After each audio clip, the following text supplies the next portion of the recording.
So when the uterus is falling out of the vagina, called uterine prolapse, as I mentioned, the tendency for a gynecologist is to do a hysterectomy. But remember, in 1933, Professor Shaw mentioned that hysterectomy as a cure for prolapse is useless.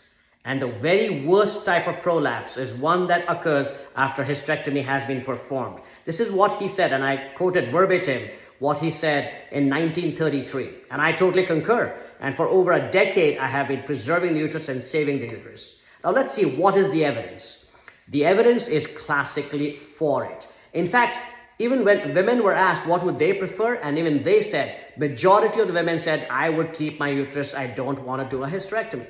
Evidence favors you. That is correct, absolutely right. Papers have been published with over 5 years outcome, which showed that hysteropexy or saving the uterus had similar, if not better results than a hysterectomy.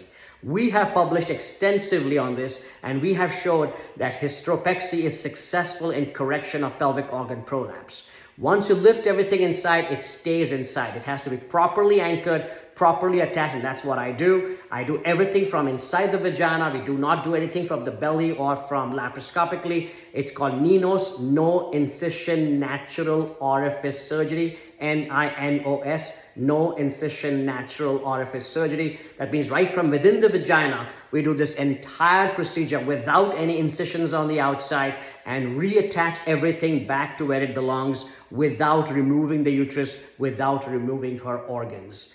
That is the key. Women have spoken, they want to keep the uterus. Evidence has spoken. Literature also shows that it's in favor. Long-term evidence up to 5 years supports keeping the uterus in, and our own studies that we have published also show the same. That is why for over 10 plus years, I have never removed the uterus. I leave the uterus in, and we always do uterine sparing surgery for management of uterovaginal prolapse.